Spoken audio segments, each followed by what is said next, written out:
자, 제가 첫 주에는 사실은 선교사들이 우리나라 개항하기 이전에 만주를 중심으로 해서 변방을 통해서 어떻게 기독교 접촉이 이루어지는가 말씀드렸고, 지난주에는 우리가 1876년 개항한 이후에 어떻게 한국에 선교사들이 오게 되고 어떻게 기독교가 한국에 소개되는가 이런 과정을 설명을 드렸는데요. 오늘 그 이후 이야기를 조금 해서 연결 부분 좀 말씀드리고 나서 일제하에 있었던 박해에 대해서 말씀을 드리겠습니다.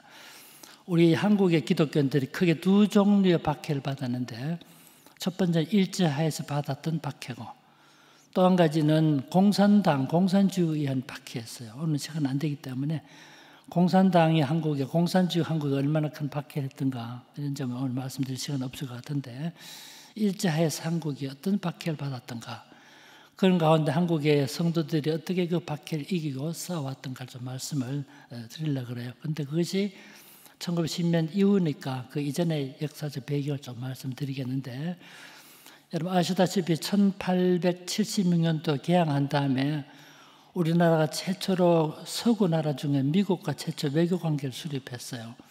1882년도에 한미 수호 통상 조약을 체결했는데, 이것이 한미 관계의 시작이 된 거죠. 우리나라가 제일 처음으로 외교 관계를 수립한 나라가 미국이요. 이거 미국과의 한미 관계 시작이 된 거죠. 그런 가운데 선교사들이 입국할 수 있는 환경이 되니까 1884년에 알렌 의사가 입국하게 되고, 1885년에 언더우드 아펜젤러 들어오고, 그 다음에 헤론 의사 들어오고, 그 다음에 제임스 아담스 들어오고, 선교사들이 들어오게 됩니다.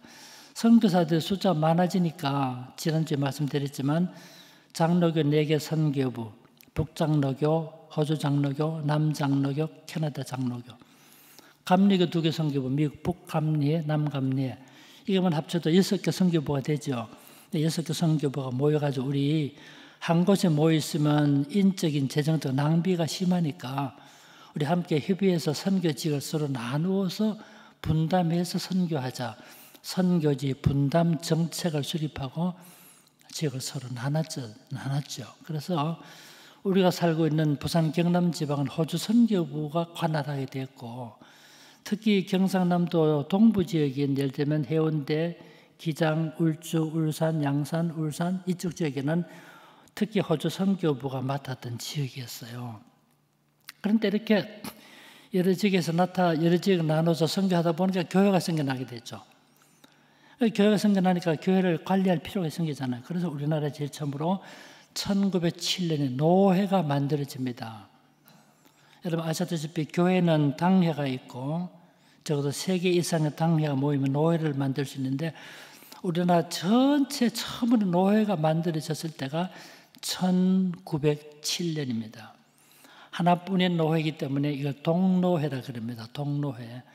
우리나라 제일 처음으로 노회가 만들어졌을 때가 1907년인데, 그때 우리나라 장로교가 몇 개 정도 되냐면 750개 정도 되었어요. 야, 여러분 생각해 보세요. 1907년에 이때 노회가 만들어지고, 목사 안수는 어디서 합니까? 지금도 목사 안수는 개별 교역하는 것도 아니고 총회가 하는 것도 아니고 노회가 안수를 줘요.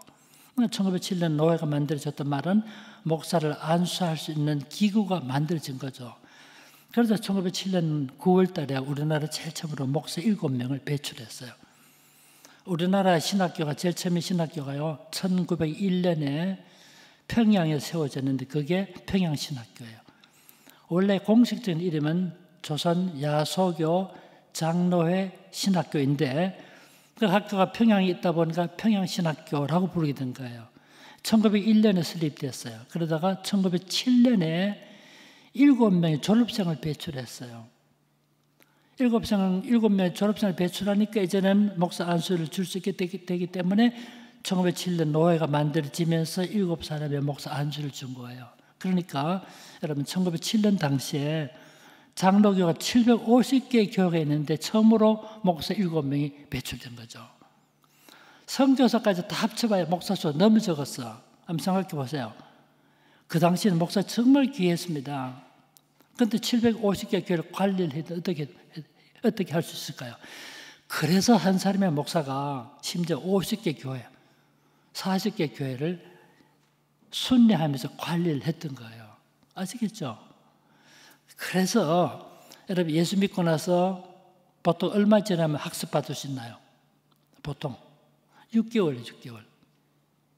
학습 받고 얼마 지나면 세례 받을 수 있나요? 6개월입니다. 믿음이 좋고 열심히 하면 학습 받고 2달 후에도 세례 받을 수 있는 거 아니겠어요? 그런데 우리나라가 6개월 단위로 했어요. 성찬식을 1년에 2번 했습니다. 6개월 단위로. 그렇게 하게 된 동기가 뭐냐면 목사가 귀하니까 목사 한 사람이 자기가 맡고 있는 그 지역 교회를 순회하는데 6개월 걸렸어요. 6개월마다 한 번씩 그 지역을 순회하니까 목사 올 때 학습을 주고 목사 올 때 세례 주고 목사 올 때 성찬식 하다 보니까 6개월 단위로 하게 된 거예요. 이런 거는 우리 참 교양으로 알면 좋기 때문에 말씀드리는 거예요. 우리 장로교회는 개혁교회 전통에서 있는 교회인데요. 개혁교회 전통에서 실제적으로 말하면 강단에는 목사만 올라가요. 우리나라에 장로님 대표기도가 있죠. 대표기도. 저는 정말 좋은 제도로 생각해요. 근데 우리 외국에 다니다 보면 지금도 개혁교회 전통을 따르는 교회가 보면 강단에 의사도 딱 하나뿐입니다. 목사만 올라가서 모든 일을 집해요. 근데 우리나라에서는 장로님이 대표기도해요. 저는 참 좋은 제도로 생각해요. 왜 이런 제도가 생겨났냐면 나한테 질문하는 분이 있었어요. 선교사님이 자기가 맡은 지역의 교회를 순례하잖아요. 그렇죠? 그럼 설교 한 편 준비하면 그 설교 가서 똑같은 설교 할 수 있는 거죠. 근데 그 교회 다니면서 가면 기도는 어떻게 해야 될지 잘 몰랐어요. 교회 형편도 다 알지 못하고 그게 기도 제목도 잘 모르니까. 그래서 자기가 맡고 있는 그 지역을 순례할 때 교회 가면 그 교회 제일 큰 어른을 영수라고 불렀습니다. 영수. 영수는 지금의 안수받지 않는, 장립받지 않는 장로 역할 혹은 전도사 역할 하는 이런 위치가 영수라는 직이었어요. 영수. 영수는 젊은 사람이 하는 것이 아니고 대체적으로 그 교회 어른, 나이 많은 분이 영수라는 분이 설교도 하고 그랬어요. 그런데 선교사님이 그 교회 가면 어떻게 설교는 할 수 있지만 뭘 기도해야 될지 모르죠. 한국말 잘해도요. 한국말 기도하기는 어려웠어요. 저도 외국에 있을 때 외국 교회 가서 설교도 하고 강연도 했습니다. 그런데 영어로 기도하려면 사 신경 써요. 갑자기 기도시키면 내가 진짜 당황했어요. 왜냐면 용어도 다르고 좀 어렵기 때문에. 선교사들도 마찬가지였어요. 그래서 그 교회 가면 설교는 내가 하겠습니다만 기도는 영수님 내가 뭐를 기도해야 될지도 모르는 영수님 기도해 주십시오 하는 이 전통이 발전해서 장로 기도가 생겼던 거죠. 우리나라 역사를 알다 보면 이런 배경도 알게 되는 거죠. 어떻든 1907년 당시 처음으로 노회가 만들어질 때 장로교회만 750개 대단한 거죠. 그러다가 1912년에 가서는 여러분 1907년에 노회 하나뿐이었다 그랬죠. 그 노회 밑에다 7개 대리회, 그 하부 조직인 대리회를 뒀어요. 경상남북도 전체를 합쳐서 경상대리회가 있었어. 전라남북도 전체 합쳐서 전라대리회 이렇게 7개 대리회가 있었거든요. 근데 1912년에 가서는 이 동노회를 총회로 격상시키니까 대리회는 뭐가 될까? 노회가 된 거예요. 그래서 7개 노회를 중심으로 해서 총회를 구성했을 때가 1912년도예요. 1912년에 만든 총회가 장로 총회 하나뿐이잖아요. 이게 해방될 때까지 하나뿐이었어요. 이렇게 해서 발전해 가는 거죠. 대강 흐름을 이해하셨죠? 그런데 처음에 선교사들이 들어와가지고 전도도 하고 했죠. 정말 힘들었습니다. 처음에는요. 기독교를 뭐라고 말했냐면 비판했냐면 한문으로 멸기난상의 종교다. 멸기난상. 멸기, 기강을 멸하고 난상, 상식을 난잡하게 한다. 때로는 기독교를 무군, 무부의 종교다. 무군, 임군, 군자입니다. 무군, 임금도 모르고 무부, 부모도 모르는 종교. 그런 오해를 했지 않았어요. 그런 때니까 얼마나 힘들었어요. 선교사 들어와서 첫 10년 동안 했잖아요. 첫 10년 동안 제가 붙이는 이걸 고투의 기간이라고 그래요. 첫 10년 동안 신자가 500명밖에 안 됐어. 500명. 1년에 10년에 500명이 1년 참 1년에 50명, 전국적으로 50명 신자밖에 안 생겨났다니까요. 얼마나 힘들었어요. 그래도 낭망하지 않고요. 진짜 한 사람의 개종자를 얻기 위해서 쭉 기다렸어요.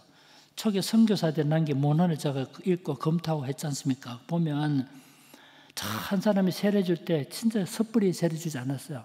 세례 진짜 빨리 확보해야 보고도 하고 나 열심히 일하고 있다는 걸 보여줄 텐데도 정말 저 사람 진짜 예수 믿는 사람인가, 구원의 도를 제대로 알고 있는가 다 검토하고 심사하고 그렇게 했어요. 그렇게 세례 줬던 거죠. 그렇게 선교사들이 애썼습니다. 여러분 실제로요, 우리나라 왔던 선교사들은 중국에 갔던 선교사들보다 상당히 엘리트들이 많고 질적으로 좋은 선교사, 양질의 선교사들이 왔어요.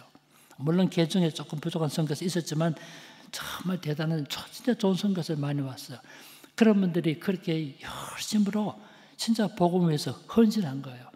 한국 기독교를 바로 세우기 위해서는 처음부터 기초를 세워야 된다. 그런 열정이 있었어요. 난 정말 고맙게 생각해요. 그래서 힘들어도요, 바로 가르치고 자기를 갖춘 사람이 세례주고요. 그런데도 조선 사람이 처음에 예수 믿고 세례받기 위해서 재수하고 삼수했어요. 야, 눈물겨운 일이에요. 무식해가지고 세상 아는 것이 없으니까 못 외우잖아요. 그래도 봐주는 것 없이 더 훈련시키고 말입니다. 그렇게 해서 세례주고, 그렇게 해서 한국교회가 튼튼한 교회를 만들어간 거예요. 여러분 혹시 지방 다니다 보면 알겠지만 저 농촌인데도 80년 된 교회, 90년 된 교회, 100년 된 교회 있죠. 어떻게 돼서 그게. 선교사들이 다 지역을 순례했습니다. 그래서 예수 믿는 생겨나고죠. 요즘식으로 말하면요, 세례도 받기 전에 예수 믿은 사람이 자기 땅을 우리 논에 여기서 교회당 지십시오. 땅을 바치고 헌금했어요. 정말 귀한 분들이에요. 제가 1970년대 이전까지만 하더라도요, 다 어렵게 살면서도 교회를 위해서 교회당 짓는다 할 때 자기는 가난 대로 옮기고 자기 집을 팔 헌금하고, 요즘 그런 사람이 있나요?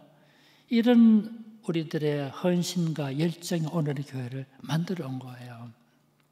그런데 첫 10년 동안 굉장히 고투하다가 언제 처음으로 수적인 성장이 나타나느냐면 선교사들이 들어오고 나서 10년이 지나면 1894년도 되죠. 알린에 왔을 때 1884년이니까 10년 지나면 1894년이잖아요. 1894년 5년에 청일전쟁이 있었어요. 청일전쟁이 끝나고 나니까 갑작스럽게 수적인 성장이 나타난 거예요. 우리나라 유명한 학자인 백낙준 박사가 있는데, 백낙준 박사 연세대학교 총장하신 분 아니면 좋은 학자입니다. 그런데 그분이 책에 보면 청일전쟁이 끝나고 나서 한국에 처음으로 수적인 성장이 나타났다. 이거는 기록했는데 그 이유를 설명하지 않았어요. 난 설명하지 못한 것이 아니라 아는 것으로 생각해. 근데 제가 설명해 볼게요. 처음으로 한국의 수적인 성장이 나타났을 때가 청일전쟁이 끝난 이후였어요. 한번 설명해 볼게요, 여러분. 참 재밌습니다. 저는 재밌는데 재밌나요? 예, 참 재밌어요. 역사는 정말 재밌는 거예요. 청일전쟁 때가 청나라 일본과의 전쟁 아닙니까? 그때 우리나라 사람들이요, 일본을 이기라고 상상도 안 했어요. 다 청나라 대구가 아니면 대구. 우리는 또 모, 화, 사상 이렇게 중국을 기대는 중국을 의지하는 그 생각가 있었잖아요. 요즘 말 친중 사상. 그러니까 중국을 이길 줄 생각했지 일본 이게 상상도 못한 거예요. 그런데 청일전쟁이 일어나고 개전 8개월이 못 돼가지고 압록강 전투에서 일본이 청나라 해군을 무리치고 승기를 잡은 거예요. 그래서 결국은 일본이 승리했잖아요. 그때 조야에서 큰 충격을 받았어요. 야, 어떻게 일본이 조면 저 섬나라가, 일본 사람 뭐라고 외놈이라 그랬잖아, 심지어. 그래서 동쪽에 있는 오랑캐 동이, 서쪽에 있는 오랑캐 서이, 동이를 불렀잖아요. 그렇게 무시했는데 일본을 뭐라 합니까? 일본을 재팬이라 그러죠. 미국을 뭐라 그러면 미국을 아메리카를 그러죠. 아메리카. 왜 미국을 아메리카 부르는지 아세요? 세종대왕이 지어줬다는 설이 있어요. 신하가 받았거는 큰 대륙을 발견해가지고 너무 놀라가지고 세종대왕한테 와가지고 저 먼 나라 바닷가는 큰 대륙이 발견됐는데 그 나라 이름은 뭐라고 해야 되겠습니까? 그때 세종대왕이 한글 창제 너무 피곤했어. 피곤한 가운데서 뭐라 하도 귀찮아. 아메리칸 해라. 그래 아메리카가 됐다 그러잖아요. 한참 뭐에 또 다른 신라가 와서 지금 그 아메리카나 그 외에 또 다른 대륙이 있는데 지금 카나다 아닙니까? 그런데 그걸 뭐라 해야 되겠습니까? 그때 세종대왕이 한글 창제한 다음에 집현전 학자들끼리 뭐 연습하고 있었어. 제대로 이 말이 중국 말이 삼할자 안함으로 제대로 쓸 수 있는가? 가나다라 막 한참 연습하고 있는데 신하가 와서 그날 이름 뭐라 해야 돼? 그래서 카나다로 부르는 거예요. 카나다 한문으로 진짜 카나다 한문은 더 할까자 가나다 만을 다쳐 써요. 지금도. 이 소식을 들은 중국의 황제 기분이 너무 안 좋았어요. 가까이 있는 우리나라 이름 안 지어주고 저 나라 이름 지어주는 거예요. 그래가지고 사신을 보냈어요. 이 사신이 와가지고 세종대왕 보고 우리에게도 저 먼 나라 이름을 지어주지 말고 우리나라 이름을 지어주십시오. 그래서 세종대왕이 너 나라 이름이 있지 않느냐. 그렇지만 그 세종대왕 전하께서 우리나라 이름을 지어주십시오. 그래서 물었습니다. 그럼 너 나라 이름을 뭐로 지어주고 우리는 나라 큰 나라니까 좀 차이나게 지어주십시오. 그래서 그 이름을 그러면 차이나라 하거나 그래서 중국이 됐다 그러잖아요. 이 소식을 들은 일본의 수상이 기분이 너무 나빴어요. 야, 그래서 사진 보냈죠. 사진이 왔는데 게다를 신고 게다짝을 신고 우리나라 이름을 지어주십시오. 그래서 세종 하도 기분 나빠서 제 페퍼라. 그러자 제 팬이라는 말이 생겨났다는. 이거는 우리 공부할 때 피곤할 때 피곤하다고 좀 쉬라고 만들어낸 이야기니까 다른 데 이야기하지 마세요. 근데 이거 좀 이런 이야기 안 해야 되는데 하고 나니까 또 괜히 했나 또 집에 가면 또 상당한 박해와 환란 속에 지나가던데. 근데 일본이 좀 무시했습니다. 일본이 실제로 동쪽 오랑캐 동이 오랑캐 동이를 불렀다. 그런데 일본이 승리하고 나니까요 청일 전쟁 때 충격을 받은 거예요. 그럼 어떻게 해서 일본이 이길 수 있었을까요? 생각하겠죠.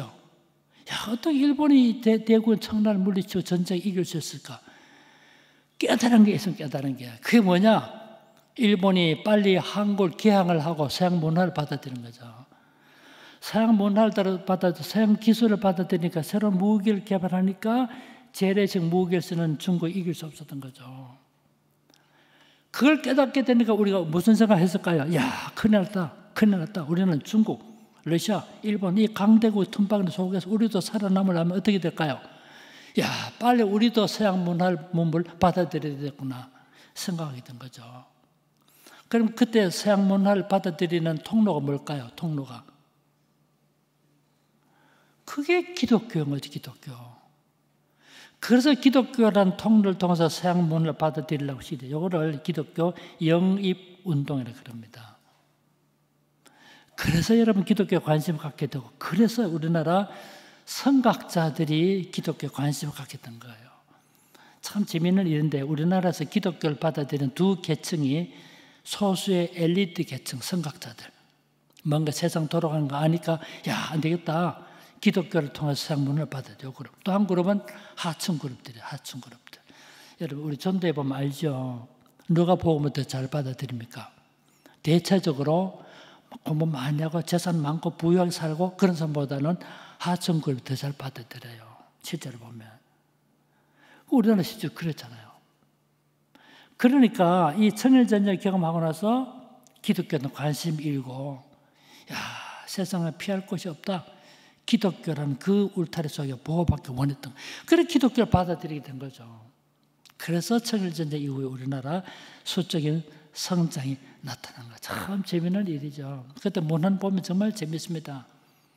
선교사들 남긴 기록에 보면 정말 재미있는 말이에요. 선교사님 한글을 영어 발음식으로 you are 우리에게 기댈 언덕이 없소 이렇게 나와요. 그 조선 사람이 그런 상태에 있었기 때문에 기독교를 받아들여야 된다는 배경을 설명하고 있어요.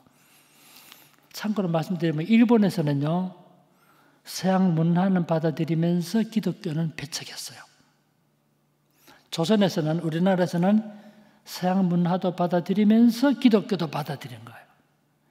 그래서 우리나라가요, 일본의 요코하마에 제일 처음에 개신교가 설립됐을 때가 1872년도니까 우리나라보다 11년 앞서서 일본 요코하마에 개신교가 설립됐어요. 그런데 일본의 기독교는 지금도 얼마 1%가 안 된다 그러잖아요. 그러니까 우리나라의 기독교 많이 융성된 것은 우리는 서양 문화도 받아들이면서 기독교도 받아들인 거예요. 정말 잘한 일이죠. 일본은 서양 문화는 받아들이면서 기독교는 제대로 받아들이지 않았던 거죠. 그래서 청일전쟁 이후에 한국 기독교가 부흥하기 시작했고 1900년대를 넘어가면서 민족적인 순환을 겪으면서 한국의 기독교인들이 서양 문화에, 서양 기술, 서양적인 것을 사모한, 이걸 반대기는 오리엔탈리즘이라고 그러는데 이런 의식들이 생겨나면서부터 기독교는 관심이 생겨났어요. 그러다가요 1903년에 원산에서 부흥이 일어났어. 원산에서. 이 원산 부흥을 일으켰던 중에 인물이 하디라는 의사인데요. 이제 2년 정도 지나면 원산 부흥 1903년이니까 120주년 되잖아요. 하디는 원래 카나다 출신 의사였거든요, 이분이. 근데 나중에 의사직보다도 복음 전도자에 일했던 분인데 원산에 있을 때 자기 의사니까 좀 교만한 거죠. 한국 사람은 조금 낮게 보고. 그런데 복음 열매가 없었어. 그런 가운데 1903년에 원산에 와 있던 여자 선교사 맥컬리라는 여자하고 이 메사 두 사람이 야, 이 조선에도 부흥이 있었으면 좋겠다 기도하던 중에 우리 이렇게 하지 말고 우리 기도회를 하자 하고 열기를 하고는 남자 목사 선교사가 설교를 부탁했는데 그 하디 목사에게 의사이기도 목사님 설교 부탁했어요. 그래 하디가 말씀 요한복음 14장, 15장, 16장까지 말씀 준비하던 중에 큰 깨달음을 얻었어요. 자기가 교만하고 하나님 의지하지 않았던 자신의 잘못을 알게 된 거예요. 회개했습니다. 그렇게 말씀을 준비하고 실제로 1903년 7월 말에 원산에서 집회가 기도회가 열렸을 때 소수의 선교사들이 모이는 그 모임에 와서 자신의 죄를 고백했을 때 동료 선교사들도 큰 충격을 받고 죄를 고백하는 역사가 나타났어요. 이게 1903년 원산 부흥의 시작이 된 거예요. 그러다가 1905년, 6년에 간헐적인 부흥이 있다가 1907년에 대부흥이 나타납니다. 1907년에. 야, 오늘 그걸 말하는 목적이 아니기 때문에 말씀 못 드리지만 1907년에 우리나라 큰 부흥의 역사가 이게 대부흥이라고 그래요. 1907년 1월 2일 날부터 평양 장대현 교회에서요 집회가 열렸어요. 요즘에는 설교 테이프도 들을 수 있고 뭐 스낵도 많고 하지만 그때는요 말씀을 들을 기회가 별로 없어. 그래서 사경에 열리면 평양이 열리는데 부산서 쌀 주고요 먹을 양식하고 심지어 남편까지 가지고 그거 가서 주변에 가서 피워놓고 밥 해 먹으면서 집회 참석했어요. 그래가지고 배운 걸 가지고 자기 고향 교육 돌아가서 가르치고 있어. 이야, 평양이 1월달에 얼마나 추워요. 실제로요, 체감온도 40도까지 내려간다 그러잖아요. 근데 왜 1월달에 집회를 했냐면, 농사 질 때 바쁘니까 농한기 때 모이다 보니까 그렇게 모인 거죠. 원래 2주일 동안 모이려고 그러는데, 특히 1월 12일 날, 그때 성령께서 역사했던 거죠. 자세히 말씀 못 드리는 그때 중요한 한 가지가 그때 평양 장대교회 실제로 담임 목사는 그레함 리라고 하는 이길람 선교사인데 실제 목회자는 길선주. 그때 길선주 전도사는 9월 달에 여러분 목사 안수 받거든. 길선주 전도사가 평양 장대현 교회 담임 교육자였어요. 그런데 그때 성령께서 그 마음을 움직여가지고 자신의 죄를 고백했어요. 그때 보통 1,500명 정도 모였는데 밤이 깊어가 좀 돌아가고 약 1,200명에서 1,000명 정도 남아있을 때인데 그때 길순주 전도사가 성령님의 강력한 이 마음의 감동을 받으면서 회중 앞에 가서 죄를 고백했어요. 무슨 죄를 고백했는가? 내 친구가 임종시 때 자기 부인이 세상 물정을 모르니까 나를 불러놓고 이 재산을 네가 관리하면 우리 처가 가족들 살 수 있도록 재산 관리하라고 부탁을 받았는데 내가 그중 일부를 내가 사취했다. 선교사 기록을 보니까 얼마인가 100불이야, 100불. 지금부터 증거 한 10,000불 정도 되겠죠. 그 죄를 고백한 겁니다. 그 내용을 이야기하면서 내가 지금 하나님, 엄미하신 하나님 면전에서 나의 죄를 고백. 그때 사람들이 감동을 받은 거예요. 야, 나는 저것보다 더 큰 죄를 짓고 회개하지 않았는데 하면서 그 회개 물결이 평양을 파도치게 만들었던 위대한 1907년 부흥의 시작이 된 거예요. 이렇게 회개하고 나니까 한 여성이 앞으로 걸어 나왔어요. 누구도 그 여성 보고 앞으로 걸어 나가서 자신의 죄를 고백하라고 요구하지 않았는데 성령께서 그 여성의 마음을 움직였던 거죠. 앞에 나가서 이렇게 고백하면 내가 지금부터 12년, 13년 전 일인데 청일 전쟁에 막바지에 달했을 때 일본 순사가 나를 죽이려고 총검을 착검한 채 나를 추적해 왔습니다. 난 아기를 등에 업고 도망가는데 아무리 도망쳐도 멀리 도망칠 수가 없었습니다. 급기야 난 내라도 살아야 되겠다는 생각이 들어가지고 업고는 어린아이 머리를 모퉁이를 돌 때 느티나무에 부딪혀 죽게 하고 숲속에 던져버렸습니다. 그로부터 13년의 세월이 지나갔고 이래서 아무도 모르는 친정 식구도 모르고 시집 식구도 모르는 내 가슴 속에 숨겨진 비밀로 지내왔습니다. 이제 나는 엄미하신 하나님 앞에 내 비밀의 창고를 열고 비밀의 창문을 열고 나의 살인의 죄를 고백합니다. 상상하지도 못한 죄를 고백한 거예요. 이야, 이것이 사람들의 마음에 감동을 줘. 나는 저보다 더 큰 죄를 짓고 나도 유사한 죄를 짓고 회개하지 않았는데 하면서 그 회개의 역사가 나타났는데 그 선교사들 기록에 보면 바다에 파도 소리 같았다 그래요. 이야, 캄캄한 밤에 밖으로 뛰어나가서 그 아픔을 참지 못하고 밖에 통곡하다 다시 마루로 돌아 눈물로 그럼 그 장대한 교회 마루가 눈물로 가득 찼다 그래요. 어떤 사람은 남의 집에 와서 닭소리 한 일부터 적은 죄부터 큰 죄까지 쭉 고백했어요. 평양 경찰서에서 범인을 잡지 못한 지금 당장 교회 가면 예배당 스스로 죄를 고백하니까 수사할 필요도 없다. 경찰이 와 있었잖아요. 그런데도 회개 역사 나타난 거죠, 이게. 이게 1907년 이강선을 부흥의 물결로 파도치게 만들었던 위대한 부흥 역사였어요, 이게. 이게 한국교회를 완전히 깨지게 만든 거죠. 완전히 갱신이 일어나고 회복이 일어난 거예요. 야, 그때 기록에 보면요, 정말 놀라운 기록도 많아요. 어떤 사람은 자기 부인을 때렸던 일, 부인을 욕했던 일, 부인을 무시했던 일, 다음부터는 부인에게 존칭을 쓰겠습니다. 자기 모습을 욕하고 무시했던 일, 내가 이 죄를 회개하고 모습대로 땅을 세마치시 나눠주겠습니다. 간음했던 일, 여러분 살인했던 일, 도둑질하는 일, 야, 선교사 기록에 보면 지옥을 열어 제치고 그 속에는 죄를 노출시키는 것과 같았다. 그런 기록이 나와요. 그런데도 불구하고 자신의 죄를 고백한 역사, 이게 한국 교회를 새롭게 만드는 시작이 된 거예요. 우리나라 부흥만 아니고요.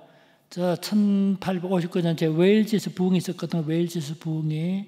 웨일즈 어떻게 부흥이 생겨났습니까? 수요일날 예배 드리는데 웨일즈 한적한 곳에서 수요일날 예배 드리는데 마지막에 주기도모로 예배를 마치게 되었어요. 교인들 많이 모이지도 않았어요. 근데 마지막 부분에 우리 죄를 사하여 주옵시고 라는 부분에 왔을 때 여자가 내가 죄를 고백하지도 않았는데 우리 죄를 사하여 주옵시고 할 수 있겠나 이런 마음이 순간적으로 스치면서 자신이 죄를 고백했는데 자기도 모르게 큰 소리가 나왔던가 봐요. 그러니까 옆에 있던 사람이 나는 저거보다 더 큰 죄를 짓고 회개.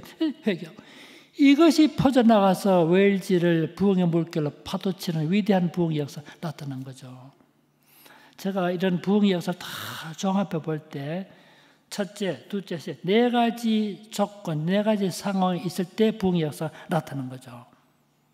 어떨 때 부흥의 역사가 나타나는 것? 조세 보았더니 첫째, 하나님의 말씀이 신실하게 선포될 때 부흥의 역사가 나타났어요. 말씀이 없는 것이 부흥이 없습니다. 그래서 말씀을 전파하는 거거든요. 평양에서 왜 부흥이 사경의 때 아닙니까? 평양 1907년 사경에 말씀이 선포될 때 부흥이 나타난 거예요. 그래서 말씀이 없으면 부흥이 일어날 수 없는 거죠. 왜요? 그 말씀이 우리 마음을 변화시키니까. 두 번째, 부흥을 위해서 간구가 있어요. 부흥을 위해서 간구. 야, 우리에게도 부흥을 주옵소서. 그 열망이 있었던 거죠. 부흥을 주옵소서. 셋째, 진짜 회개, 죄의 회개가 있을 때. 이거를 상한 심령이라고 상한 심령. 상한 심령으로 하나님께 나아질 때. 야, 진정한 회개 역사가 있을 때 부흥의 역사가 나타나는 거죠. 그래서 라일이라는 사람이 있어요. 라일. 유명한 스코틀랜드 인물인데 호주와 살았습니다. 라일. 개인적으로 참 좋아하는 분인데 이분이 이런 말을 했어요. 여러분, 기도는 죄를 죽이고 죄는 기도를 죽인다. 이야, 명언대로 생각해요. 기도는 죄를 죽이고 죄는 기도를 죽인다. 죄 중에 있으면 기도가 안 되는 거죠. 그래, 기도는 죄를 죽인다. 라일이라는 R-Y-L-E, 라일이라는 사람 한 말인데 정말 그런 역사가 나타나요. 진정한 죄에 회개했을 때 부흥의 역사가 나타나는 거예요. 네 번째, 다른 지역의 부흥의 소식을 들었을 때, 그것은 뭐냐, 동기와 자극을 준 거예요. 우리나라도요, 1907년 부흥이 있을 때, 인도 카시안 지방의 부흥 이야기를 들었을 때, 인도에까지 부흥이 있으면 우리에게 부흥이 없을 수 있겠습니까? 그런 선한 열심을, 선한 열망을 갖게 된 거죠. 이런 상황에서 부흥의 역사가 나타난 거죠. 1907년에. 그런 다음에 여러분, 3년 있다가 우리가 일제하에 놓이게 되잖아요. 3년 있다가. 1907년 부흥이 있었다 그랬죠. 그다음 1908년, 1년 지난 다음에 1908년이잖아요. 그렇죠? 작년에 부흥이 있었는데 이 부흥의 불길이 계속됐으면 좋겠다. 그래가지고 일어난 운동이 100만인 구령 운동이었어요. 100만인 구령 운동, 무슨 말입니까? 우리가 100만 명의 영혼을 구원해 보자는 거죠. 대단했습니다, 여러분. 그때요. 그때 사진에 남아있는데 지게에다가 쪽 보면 지게 지고 일고 여행을 따라 여행 가다 무슨 피난 가다 들고 다니면서 가가호호 집집에 다니면서 복음서 나눠주고요. 정말 여러분, 한국의 교회가 그냥 된 게 아닙니다. 그 수고, 그 열정, 그 헌신, 그 회복이 오늘의 교회를 만든 기초가 된 거예요. 근데 어떻든 1907년 대부흥의 역사가 나타났고 3년 있다가 일제 식민지배를 받게 된 거죠. 결국 그것은 뭔지 저는 이렇게 해석해요. 그 영적인 무장이 일제하에서 신앙을 지켜갈 수 있는 그 무장을 하게 만들어준 사건이 된 거예요. 1910년부터 45년까지 아시다시피 35년 동안 일제 지배를 받게 되잖아요. 일제 지배를 받게 될 때 1910년 아닙니까? 아시죠? 1910년에 한일 조선 병탄, 지금은 병탄이라 강제적으로 우리나라 합병하기 병탄이라는 말을 썼는데 얘는 한일 합방이라는 말도 썼습니다만은 그때 일본이 조선의 상황을 어떻게 봤냐면 조선의 교회 신자 20만 제가 한 말이 아니고 일본 그때 조선 총독부가 그렇게 파악을 했어요. 조선 교회 신자 20만 집회소 1900개 외국인 선교사 270명 기독교 학교 300개 기독교 학교에 저걸 독일은 학생 3만 명. 이것만 해도 기독교 얼마나 큰 둥치입니까? 그렇겠죠. 그런데다가 한 가지 큰 문제가 뭐냐면 선교사든 서양 사람들이니까 한국에 대전 이 여론들이 서양으로 퍼져나가겠죠. 그러니까 한국 기독교를 어떻게 요리하느냐에 따라서 식민 지배에 성공할 수도 있고 실패할 수도 있는 거죠. 그러니까 한국 기독교를 어떻게 요리할 것인가 이게 중요한 과제였어. 그래서 일본이 어떤 정책을 썼냐면 일면 회유, 일면 탄압 두 가지 정책이야. 한면으로는 한국 기독교를 회유시켜서 친일 세력으로 만들어가는 방법, 또 한편 한국 기독교를 탄압해서 어떻게 탄압의 힘을 약화시키는 거죠. 그래야 식민 지배를 효과적으로 할 수 있다는 거죠. 탄압해서 약화시키려면 어떻게 하면 될까요? 분열시켜야 돼. 분열되면 힘이 약해야 되니까. 그렇잖아요. 그래서 정책을 썼던 거예요, 사실은. 그래도 사실은 회유는 별로 성공을 별로 못해서 그래서 탄압한 거죠. 그래서 여러 차례 탄압이 있었는데 제일 처음에 했던 것이 사건 가지고 말하면 해서교육 총회 사건을 그래가지고 우리나라 기독교가 융성했던 것이 어디냐면 관서지방이에요. 항해도 평안도 관서지방을 그러던 함경도 관북지방 그런데 관서지방이 함경도보다 평안도 항해도가 기독교도 강했어요. 그쪽에 기독교 지도자들 탄압하려고 만든 사건이 해서 교육 총회 사건이 있었어요. 두 번째 큰 사건은 백오인 사건이에요. 백오인 사건. 백오인 사건도 조작한 사건 아닙니까? 600명에서 700명을 검거했어요. 사실 완전 가짜 아닙니까 이거. 그래가지고 105인을 유죄 판결을 유죄를. 근데 그 당시 90% 가까이 기독교 신자들이었어요. 사실 그 기독교를 탄압한 것과 마찬가지예요. 세 번째 큰 사건이 3.1운동 때 3.1운동 때 여러분 우리나라 기독교 인구가 약 20만 정도 봐요. 일자가 1910년 당시 20만을 본 건 일부러 많이 본 거여서 그만큼 안 됐거든. 근데 1919년 당시 한국 기독교 신자를 약 20만 정도 보니까 그때 우리나라 전체 인구 2천만이니까 약 기독교 신자가 1%밖에 안 되지. 1%. 많게봐 1.5%밖에. 100명 중 1명 정도 기독교 신자였어요. 그런데 3.1운동의 준비 단계, 거사 단계, 실행 단계, 전체 단계에서 기독교 신자가 기독교 25% 내지 30% 역할을 감당한 거예요. 천도교는 기독교보다요, 여러분, 적어도 20배 더 숫자 더 많았어요. 그래서 민족대표 33인 중에 기독교 신자 15명, 50% 넘잖아요. 야, 실제로 3.1운동 말하는 것이 목적이 아니기 때문에 길게 말씀 못 듣는데 교회가 중심됐던 거예요. 그러다 보면 교회 피해가 참 피해도 많았죠. 그 말고도 그때 일제가 여러 법을 만들었어요. 법을 가지고 기독교를 옥죄 같은 거죠. 뭡니까? 포교법. 목사님들이 이동할 때 총독부 허락을 받게 만들었어요. 제가 그 서류 갖고 있어요. 주기자 목사님 이동해 갈 때 그 서류 갖고 있어요. 그 보면 총독 냈던 서류 보면 마산 옮겨갈 때 총독 허락 받는. 야, 이동도 제한했던 거죠. 기독교 학교를 약화시키기 위해서 교육법을 만들어 가지고 기독교의 힘을 약화시키고 나중에 결국 뭡니까? 성경 못 가르치게 만들고 일본어를 국어를 가르치게 만들고 조선어 교육을 못 쓰게 만들고 야, 여러 가지 악법을 만들었습니다. 여러분. 법을 가지고 다 조선을 옥죄인 거죠. 여러분, 법이 많으면 많을수록 우리의 자유를 침해하는 거거든요. 근데 그 악법이 정말 많았습니다.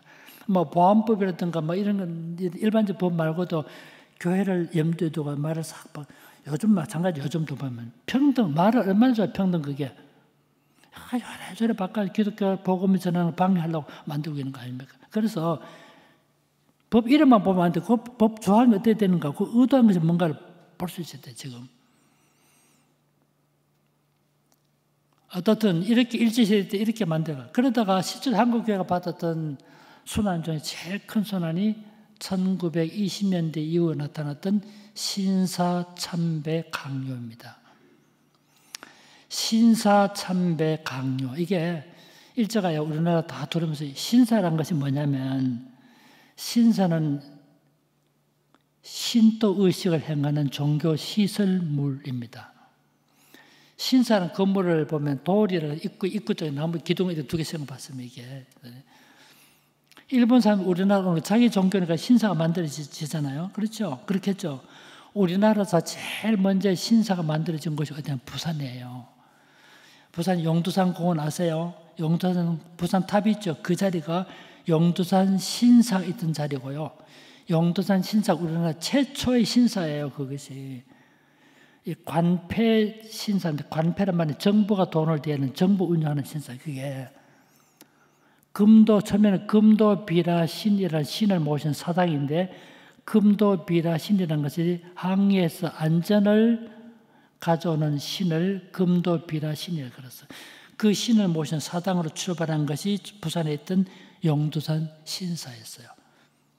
그러다가 일본이 정식으로 우리나라에 신사를 만들기 시작하는데 1925년에 남산에다가 조선 신궁을 만들었어요.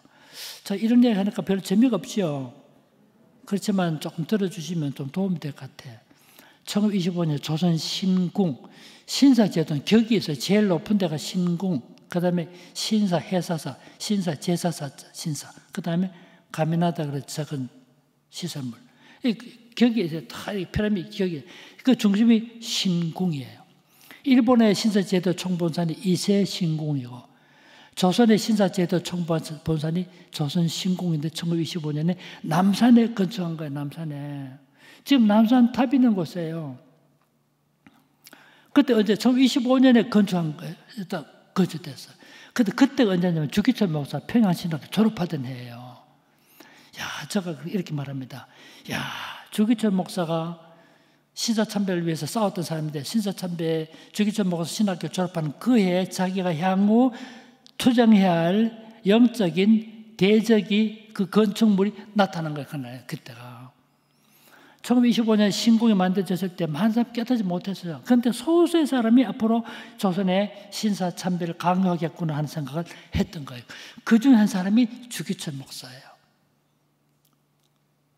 그러고 나서 딱 10년이 지난 다음에 1935년, 뭐 그 이전에 조금 있었습니다만 1935년 딱 10년이 지나고 나서 공식적으로 신사참배를 강요하기 시작한 거죠. 제일 먼저 어디에 강요했냐면 평양에서 기독교 학교에 신사참배를 강요했어. 우리나라 신사참배 강요하니까 이런 봅시다. 예수 안 믿는 사람은 아무 문제 없는 거죠. 신사참배는 무슨 문제? 아무 문제 없죠. 그렇겠죠. 불교? 큰 문제 없어요. 불교는 살림에 관한 혜택을 주니까 찍소리 안 하고 드물어가. 유교? 조직도 없어요. 언론인, 정치인? 큰 문제 없습니다. 다 신사참배 아무 문제 없어. 누구의 그 문제 돼? 신사참배는 신사에 가서 절하는 거기 때문에 신사 앞에 박수 2번 치고 절하는 것입니다. 예식 자체는 간단해요. 그런데 일본 신 앞에 가서 절하는 거기 때문에 결국은 10계명, 1계명과 2계명을 범하는 거죠. 그러니까 우상 숭배하게 만드는 강요했던 것이 신사참배 강요. 그래서 교회가 반대한 거 아닙니까? 그러면 왜 일본이 신사참배 강요했냐면 일본이라는 나라가요. 1930년대 넘어 점점 군국주의가 심해지거든요. 군국주의라는 것은 뭡니까? 군국주의. 만약 군인 중심으로 군 중심의 문화를 그 나라 이념으로 만들어가는 거죠. 그러니까 군인들 완전 우리나라 총독이요. 이제 10대까지 있었잖아요. 총독이. 그렇죠? 총독. 그 중에 한 사람은 2번 임직했기 때문에 사람으로만 8명. 한 명이 해군 대장, 다 육군 대장 아닙니다. 우리 육군 대장 아니었어요. 군인이었습니다. 군인. 그러니까 강압 정치한 거 아닙니까? 군인들이. 근데 1931년에 일본의 군국주의가 쿠데타를 일으켜 군국주의가 정권을 장악해. 그럼 만주 사변을 일으키고 1937년에 중국을 침략했죠. 이게 중일전쟁인데 중일전쟁. 옛날에 진화 사변이라 그랬거든. 전쟁 일으켰잖아요. 그러고 나서 막 나중에 1941년 12월 7일 날에는 일본이 해군이 진주만 공격해서 2차 대전 뛰어들었잖아요. 아시죠?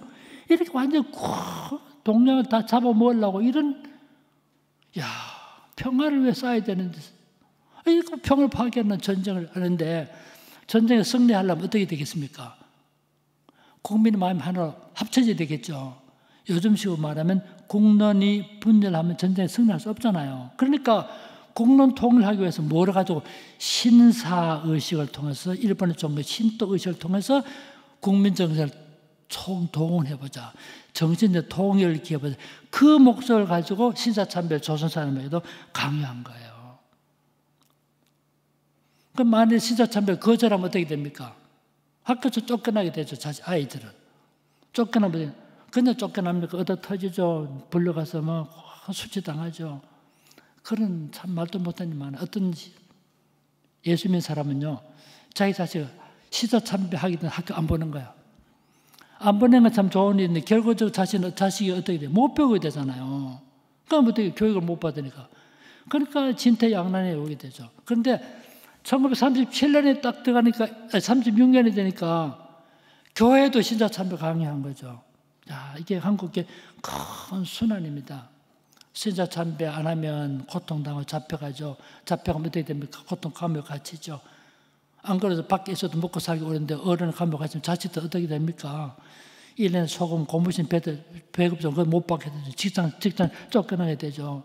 뭔가 모르는 사람들은 흉보고 다니죠. 잡혀가도 그냥 잡혀갑니까? 손 묶고 다니죠. 용수라는 거 있어. 머리 덮으시는 거. 제수임을 용수라고 모르시죠? 왜? 비 올 때 쓰는 갓비성에 이렇게 쓰는 게 있어. 사진 보면. 이게 용수라고 합니다. 잡혀가면 다른 사람들은 뭐 때문에 모르니까, 뭐 저 사람들 무슨 도둑질 했는가. 말도 못하죠. 그러니까 신사참배 강요될 때 진짜 많은 시련을 당하게 돼요.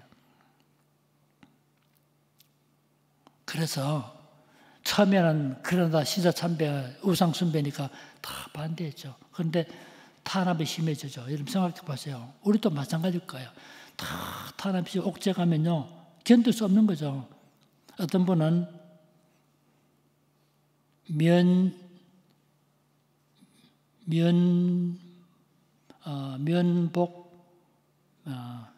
뭐라 그러면 한번 갑자기 면종복배, 한번은 면종복배. 앞에서는 순종하지 않은 복배, 돌아서면 반대한다는 뜻입니다. 면종복배하는 분도 있었어. 할 수 없이 예의하고는 반대하는 사람이 있었어. 그렇지만 결국은 신자참배 아는 사람이 별로 없었어. 많은 분들이 신자참배하고 안 그러면 잡혀간. 그래도 신자참배 했던 사람들이, 반대했던 사람들이요, 우리나라에서 몇 명이 체포되는 거야. 저는 안타깝고 생각해요. 그 명단이 다 작성된 쪽, 약 2,000명이 툭 됐어. 2,000명. 여러분, 말이 2,000명이 생각해요. 2,000명이 잡혀간 거죠. 그 당시 일본의 수사들, 일본 경찰서 있잖아요. 울산도 마찬가지입니다. 부산에는 부산 경찰서 어디나 제가 위치도 다 아는데, 경찰서 옆에 뭐가 있냐면 무도관이 있어요. 무도관. 그 무도가 뭐냐면 경찰들이 항상 무도 연습해요. 무슨 연습? 유도, 합기도 연습하는 다 마룻바닥에 있고요. 그거 깜깜합니다. 불 꺼놓으면요. 그런데 딱 데리고 들어가면 그것도 안처럼 벌써 그 위압이 눌려가지고 사람들이 꼼짝 못해. 다 도복 다 걸리고요. 일본도 있죠. 일본도 다 걸어놨는데 그거 딱 데려가면, 특히 여자들 데려가면 여자분들이 진짜 그 공포감 때문에 못 견딘다 그래요. 그렇게 해서 그도 끝까지 반대하는 사람이 있었잖아요. 싸웠잖아요. 근데 2,000명이 투옥된 거죠. 2,000명이. 그러다 중간에 풀려나고 했지만 2,000명 투옥된 그 남자만 잡혀가나요. 심지어 임신한 여성까지 있었어요. 진주지방에. 대단한 신앙이죠. 참 이런 말 여기서 말하기 어렵지만 그 당시 일본 얼마나 야비합니까? 여성들 데려가면 그냥 고문합니까? 그냥 못된 짓까지 하잖아요. 남자는 여자는 말할 것 없죠. 그 당시 무도관에 그 일본 돌아가지고 머리를 쳐가지고 머리를 다쳐 뇌를 다쳐 죽은 사람이 조용영수예요.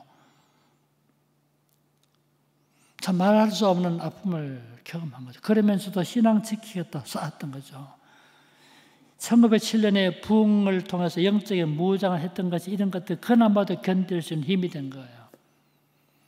탄압을 받을 때 좀 힘듭니다. 그렇지만 여러분 생각해 보죠. 기독교가 탄압을 받으면 긍정적인 두 가지 효과가 나타납니다. 첫째, 탄압을 받으면 무슨 일이 나타나는가? 기독교가 박해받으면 가슴 아픈 일이긴 하지만 박해도 두 가지 긍정적인 효과가 나타나요. 첫 번째가 뭐냐? 복음의 확산을 가져와. 박해받으면 어떻게 하면 피해가겠죠, 다른 곳으로. 예루살렘 교회에서 박해받을 때 그래서 성도들이 흩어진 거 아닙니까?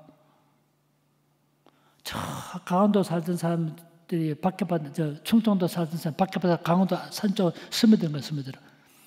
박해받아가지고요, 박해받아 견디지 못해, 쭉 내려서 마산까지 갔던 사람이 노산 이은상 씨 아버지 때 이승규 장로예요. 이승규 장로가 한의사 출신 아닙니까? 그분이 왜 마산까지 갔습니까? 신앙 지켜서 박해받아 피해가지고 마산까지 간 거예요. 그분의 아들이 노산 이은상 씨 아니에요. 이은상 씨가 무슨 노래 짓습니까? 무슨 시를 썼어요? 많은 시를 썼어요. 내 고향 남쪽 바다. 그게 이은상 씨가 자기 고향 마산을 그리면서 쓴 내 고향 남쪽 바다. 꾸면들 이질. 그걸 누가 곡을 붙였어요? 그걸 김동진 씨는 누구면 김하식 목사 아들 아닙니까? 김하식 목사 신자참배판에 써왔던 분이에요. 이야, 대단한 분이죠. 그 이야기 하고 싶지만 객길로 가면 분위기가 흩어진다고 우리 집사람이 제게 강한 주의를 줬기 때문에 객길을 가지도 못하는 가슴 아픈 현실이 있어요. 근데 그 당시 박해받으면 흩어집니다. 그래서 여러분 박해가 복음을 확산시키는 효과예요. 두 번째 박해받으면 긍정적인 효과가 뭘까요? 두 번째 박해받으면 어떻게 될까요? 속으로는 다 생각하시겠죠. 박해받으면 어떻게 돼요? 신학을 단련시킵니다. 단련시킬 뿐만 아니라 신학을 같은 범주를 말하고 싶은데 단련시켜 신학을 순수하게 만들어줘요. 우리나라 초기에 예수 믿기를 교회한 사람 중에 어떤 사람들이 있었냐면요. 실제로 성탄절 때 미국에서 뭐를 가져온 구호물자를 가져왔어요. 자, 고마운 일이죠. 먹고 살기 어려울 때 구호물자 양심만 가져왔습니까? 옷까지 가져. 저도 어릴 때 옷 받은 적이 있어. 성탄절 때. 성탄절 때 옷을 가져 큰 다발로 서로 싣고 가면 그걸 거기서 받아놨다. 주일날 먼저 목사님 하나 드리고 장로님 다 나눠줬어요. 내가 어릴 때요. 기쁘다 구주 노래 불렀잖아요. 성탄절 하고 나면 성불 나눠주는 거야. 그러다 보니까 제일 좋은 건 목사님 드리더라고요. 난 진짜 잘하셨다 생각해. 그 다음에 또 장로님 드리고 다 이렇게 주시더라고.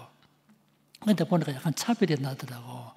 제가 목사님과 제일 좋고 장로님은 조금 그 다음에 일반인 좀 안 좋고 그렇더라고. 그래서 그때 기쁘다 구주 그 노래에다 제가 가사를 개작했잖아. 그때 기쁘다 구주 우리 노래 불러도 우리 집사 뒤에 있는데 허락을 받아야 돼. 기쁘다 구주 오셨네. 이 노래 기쁘다 구제품 나왔네. 다 받아가시오. 이렇게 불러요. 목사는 목도리, 장로는 장가, 집사는 집시다. 불공평하도다.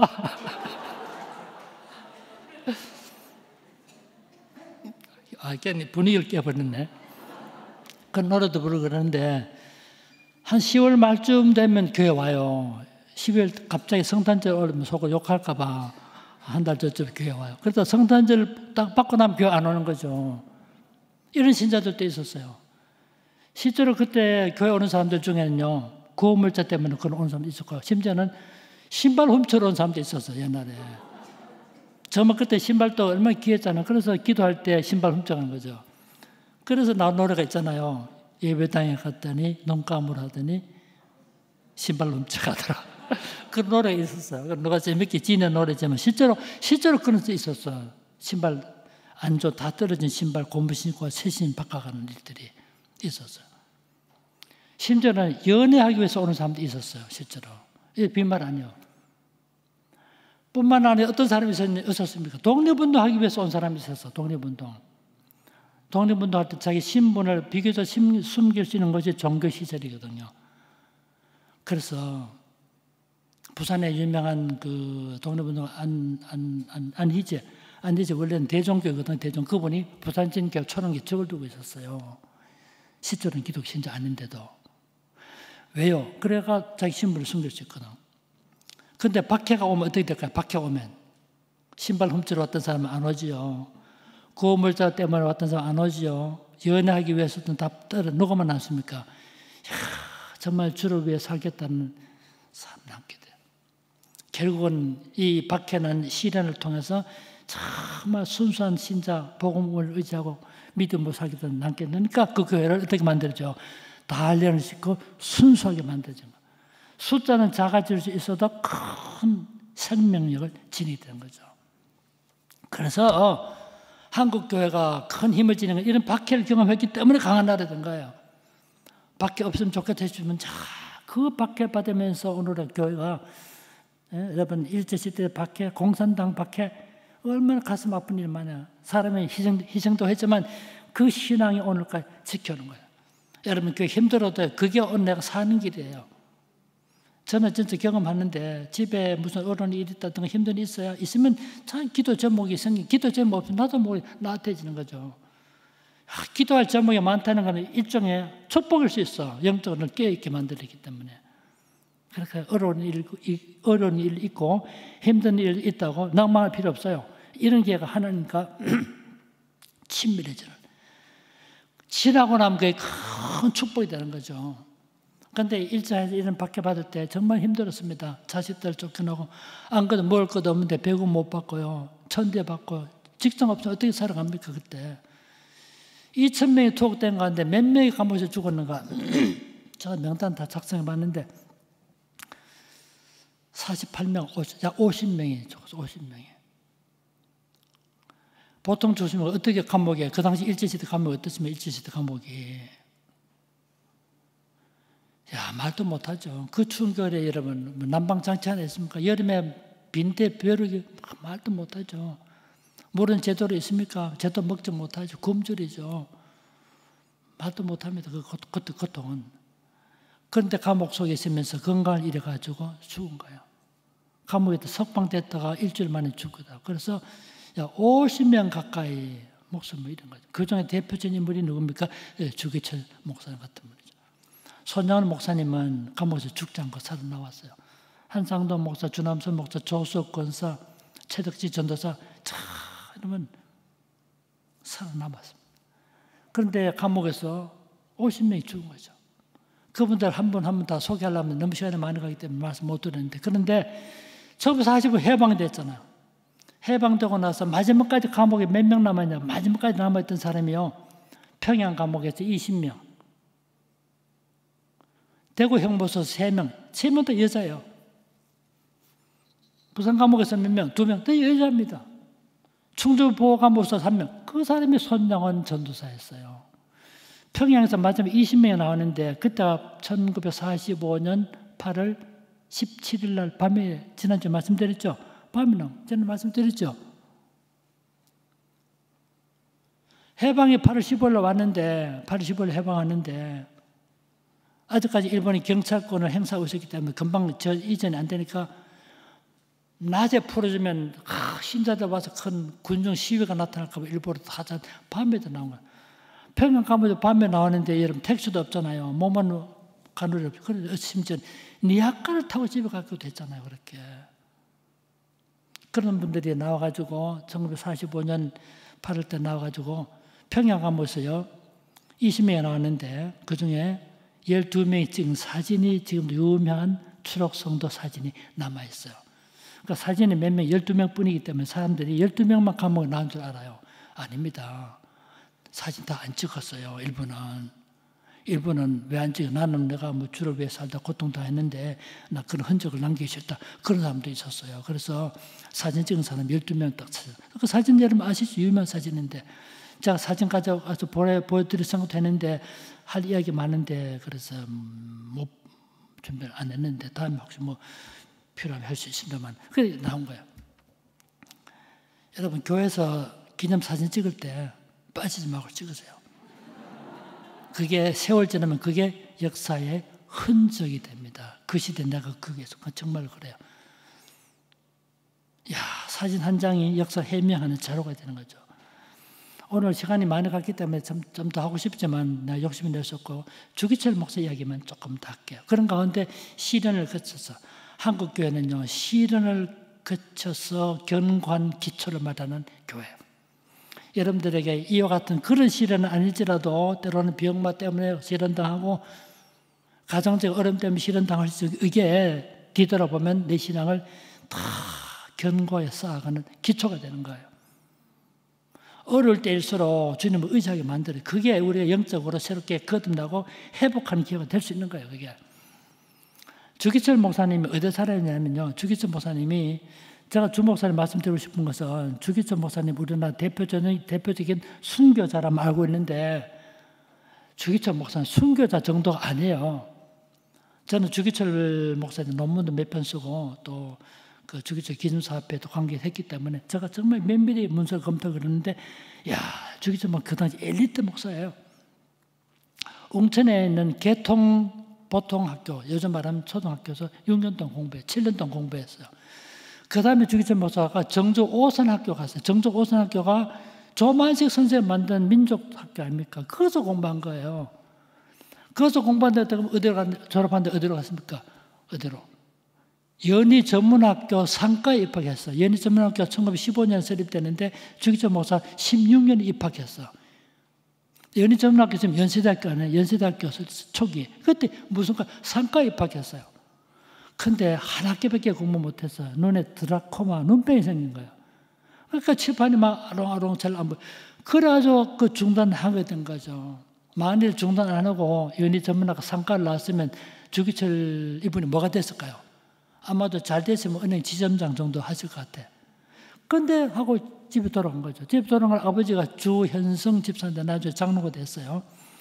아버지가 보니까 야가 결혼을 못해 마음이 신란해서 그런 거 이렇게 생각해서 김매교회의 처녀 안갑수라는 여자와 결혼을 시켰어요. 안갑수 참 좋은 분입니다. 안갑수 씨가 더 오래 살았으면 또 좀 달라졌을 거예요. 정말 후덕하다면 알죠?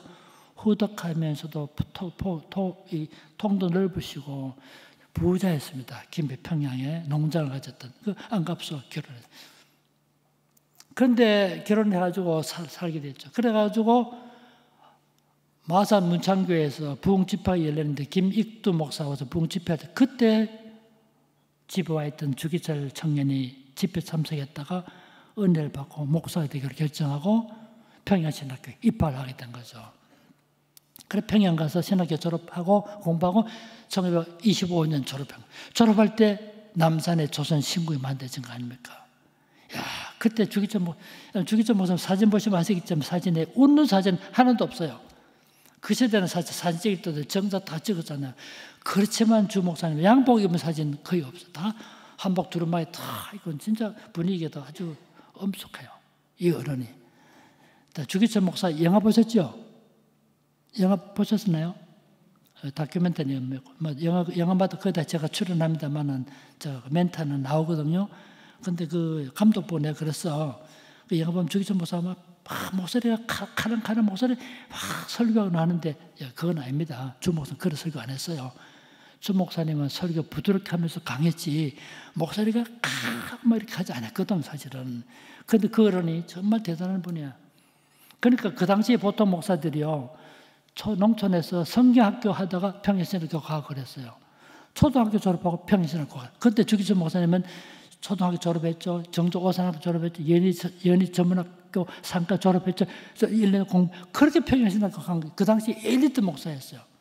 그리고 주 목사님이요. 설교도 정말 잘했습니다. 그래서 그 당시에 평양에서 장로 총회가 열리면 30대 목사가 말하면 총회 때 총회 기간 동안에 설교자 새벽기도 인도한다도 설교 초빙받고 부흥집회 인도 다니고요. 목사들 모인 금강산 모임에 목사들 모임에 가서 설교하고 그랬던 분이에요. 설교 원고 남아 있을까요?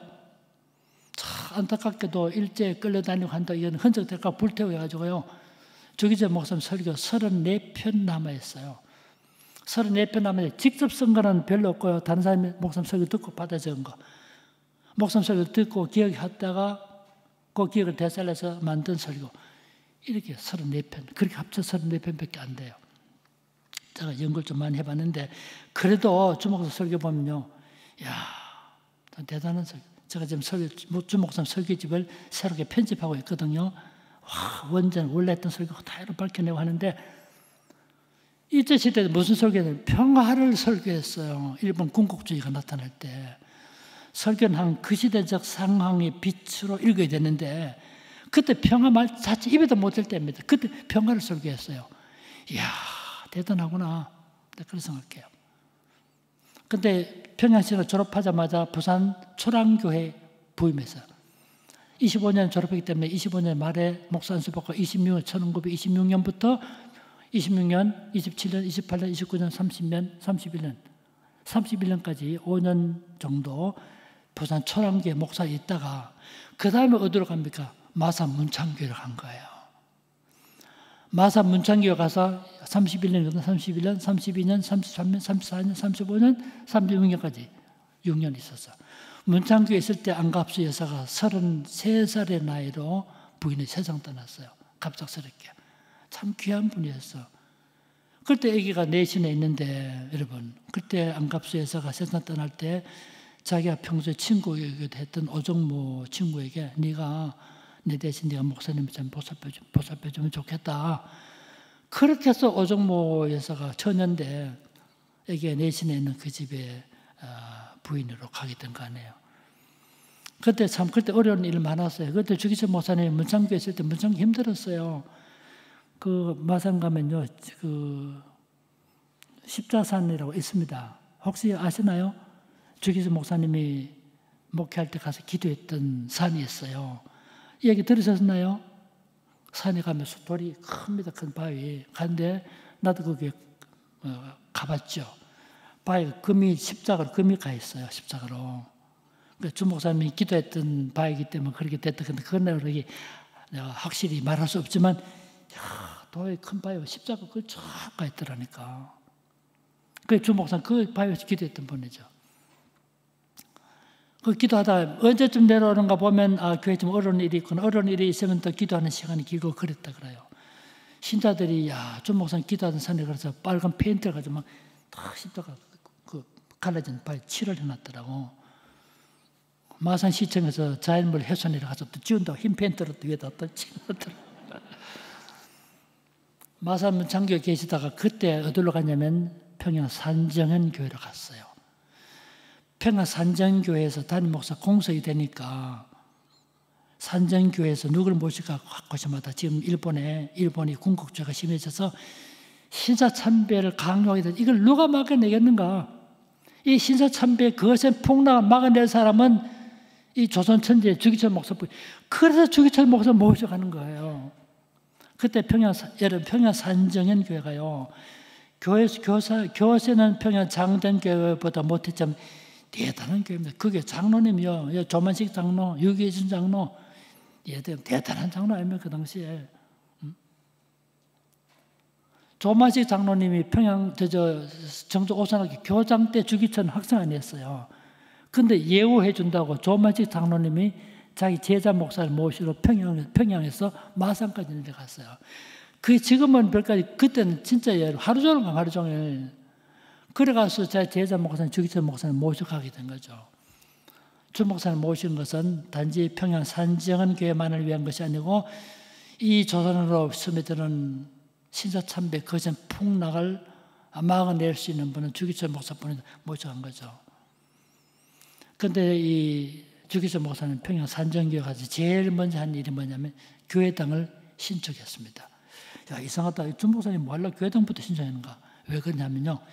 일제와 싸우려면 우리 모습이 초라해서는 안 된다는 거야. 일제 권력과 싸우려면 우리 외형부터도 너무 초라해서 그래 교회당을 짓고는 사실 주 목사님이 헌당을 못했어요. 잡혀가야 되니까. 평양 갔을 이후부터는 여러분 순환의 아픔이 시작됐어요. 평양신학교 가서 했던 설교가 유명한 설교가 오종목의 기도 설교였어요. 오종목의 기도. 금강산 수양관에서 금강산에서 목사 수련할 때 그때 목사 260몇 명 정도 모실 때 그때 예언자의 권위라는 설교였어.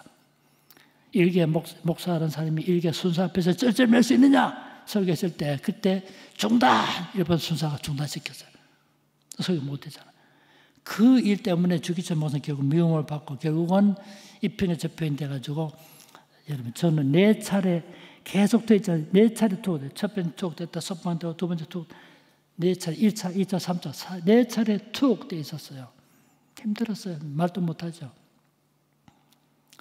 그때 뭐 목사로 대우해줍니까? 뭐 가진 고문 다 받아. 여러분 저들은 교회에서 공부하기 위해서 고문에 대해서도 연구해 봤잖아요. 독일 갔을 때 독일 나치사에 맞는 고문 기구들 있죠. 이야, 저 인간이 얼마나 악한가. 어떻게 하면 사람의 외상 없이 고통을 줄 것인가 연구한 거예요. 연구. 화가 나서 때리고 하는 그거는 괜찮아요. 근데 저 인간은 너무 악하더라고. 남에게 어떤 고통을 얼마나 더 큰 고통을 주려 만든 기구 만든 거. 일본도 그런 기구 만들었잖아요. 그러니까 말도 못한 고통을 당해요. 그래도 신앙 다 지켰. 그런 분이 있었기 때문에 그 힘을 얻은 거죠. 그나마도 참 대단한 은혜예요. 마지막으로 방학할 때 병감이라는 말 아시죠? 몸이 안 좋아요, 병감. 그때 마지막으로 세상 떠나 이틀 전에 부인 오종무 여사가 면회를 갔어요. 그때 주기철 목사님이 부인 보고 했더니 여보 따뜻한 숭늉 한 삽을 마시고 싶소. 면회 가면 옷을 가려면 옷을 가져가는데 다 세탁해서 올려. 그러면 겨울에다 고문당하는 피를 흘리니까 이게 옷이 물이면 굳어지잖아요. 얼면은. 이거를 보태 쌀 때 꾸겠다는 거예요. 어렵게 꾸가지고 그렇게 했었다 그러잖아요. 근데 얼마나 춥고 배고프면 여보 따뜻한 숭늉 한 삽을 마시고 싶소. 그게 보통 말이 아니잖아요. 그 말이. 그러면서 하는 말이 우리 아마 본인이 아마 직감했던 것 같아요. 내가 죽으면 어머님 이렇게 모시고 보험 든 것을 그거 가지고 막내 아들이 주광조거든. 광조 공부시켜 하라고 그래 이혼다고 그랬는데 그게 마지막 날이었죠. 그래서 1944년 4월 22일 날이구나. 주목선 세상 떠날 때가요. 여러분 몇 살 때입니까? 49세입니다. 49세. 그래서 순교하신 거 아닙니까? 그런데 이런 분들이 신앙을 지켜 쌓았기 때문에 그게 사람들의 큰 힘을 우리가 저는 또 다른 분들은 주목사님이 내가 감옥같이 당신은 주목사님 늘 그랬어. 너무 고통 심하니까 당신은 피하시오. 우리도 목사님 같이 고통 감옥 가겠으면 그러지 말고 너는 피하라. 그렇게 하셨던 분이에요. 그래서 어떤 신앙을 지켰기 때문에 주기철 목사님이 위대한 순교자의 동시에 그 당시 위대한 설교자이기도 해요. 엘리트 목사님. 그래서 저는 굉장히 귀하게 생각해요. 더 하고 싶은 이야기 있지만 너무 길게 하면 또 예의가 아니니까 제가 오늘 마지막 날 말씀드리고 싶은 것은 여러분 신앙의 때는 환난도 있고 어려운 일이 있지만 이걸 잘 이겨나갈 때 큰 믿음의 담력을 얻게 되고 하나님께서 우리를 축복해 주십니다. 우리가 믿음 지고 살면 자녀들이 어떻게 하나님의 은혜를 누리게 되는가 저는 그런 사례들 실제 예를 들 수 있습니다만 오늘 시간도 많이 갔기 때문에 이 정도 말씀드리겠지만 여러분 박해받을 때 그것이 고통스러운 일이긴 하지만 이런 시련을 통과했기 때문에 오늘 한국에 큰 힘을 얻고 사는 거예요. 코로나 싣고 아무것도 안 해요. 실제로. 마스크만 잘해도 큰 문제 없어요. 하도 정보 떠드니 우리가 마스크 하는데요. 믿음으로 살고 이렇게 주님 섬기고 성수주의를 하고 여러분 이런 결단이 필요한 거예요. 이럴 때일수록. 세상이 약해져도 우리는 다 강하게 하나님 우리 함께 하시는데 이 확신을 가지고 다 나가는 거예요. 이 확신이 우리의 가장 중요한 백신이에요. 그게. 저는 사실 내 개인에 저는 백신 안 받습니다. 필요 없어요. 그거. 하나님께서 힘 주시면 살아갈 수 있다고 생각해요. 그래도 다른 사람 앞에 서면 다른 사람에게 또 해가 될 수 있기 때문에 백신 맞고 하는 거거든 사실은.